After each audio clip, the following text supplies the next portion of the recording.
ఓం శ్రీ మహాగణాధిపతే నమః. శ్రీ గురుభ్యో నమః. ఆపదద్ధారక హనుమత్ స్తోత్రం.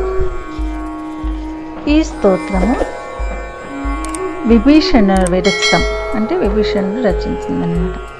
ఈ స్తోత్ర శ్రవణము పఠనం ద్వారా ప్రాణాంతక విషవ్యాధులు నివారింపబడతాయి. భక్తుల కోరికలన్నీ తీరుతాయి. ఆపత్ సమయాల్లో స్మరిస్తే ఇబ్బందులు ఎదురుకావు. ఐశ్వర్యము, కీర్తి, యశస్సులను ప్రసాదిస్తుంది. ప్రతి మంగళవారము ఈ స్తోత్రము శ్రవణం కానీ పఠనం కానీ చేస్తే చాలా మంచిది.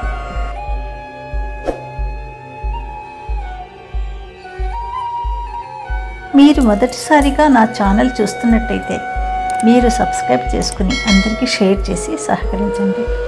నా ఛానల్లో ఆల్రెడీ వివిధ స్తోత్రాలు చేసి పెట్టాను. వాటిని విని భగవంతుని కృపకు పాత్రలు కండి.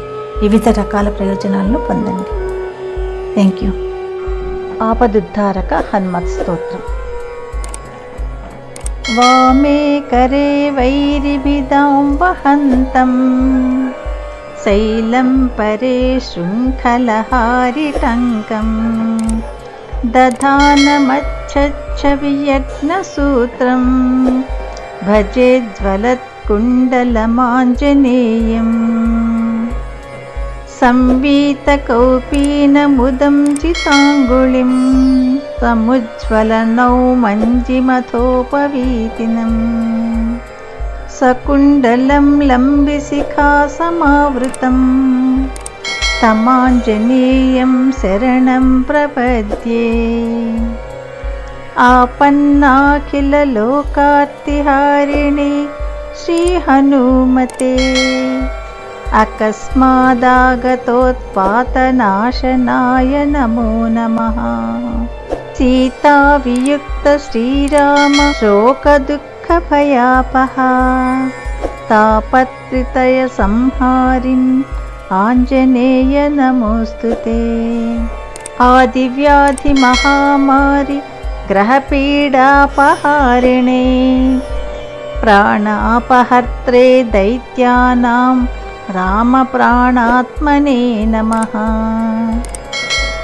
సంసారసాగరావర్త కర్తవ్యభ్రాంతచేతసాం శరణాగతమర్త్యానాం శరణ్యాయ నమోస్తుతే. వజ్రదేహాయ కాలాగ్నిరుద్రాయామిత తేజసే బ్రహ్మాస్త్రస్తంభనాస్మై నమః శ్రీరుద్రమూర్తయే. రామేష్టం కరుణాపూర్ణం హనుమంతం భయాపహం శత్రునాశకరం భీమం సర్వాభీష్టప్రదాయకం. కారాగృహే ప్రయాణే వా సంగ్రామే శత్రుసంకటే జలే స్థలే తదాకాశే వాహనేషు చతుష్పదే. గజసింహ మహావ్యాఘ్రచోరభీషణ కాననే ఏ స్మరంతి హనుమంతం తేషాం నాస్తి విపత్క్వచిత్. సర్వవానరముఖ్యానాం ప్రాణభూతాత్మనే నమః. శరణ్యాయ వరేణ్యాయ వాయుపుత్రాయ తే నమః. ప్రదోషే వా ప్రభాతే వాయే స్మరంత్యంజనాసుతం అర్థసిద్ధిం జయం కీర్తిం ప్రాప్నువంతి న సంశయః. జప్వా స్తోత్రమిదం మంత్రం ప్రతివారం పఠేన్నరః రాజస్థానే సభాస్థానే ప్రాప్తే వాదే లభేజ్జయం.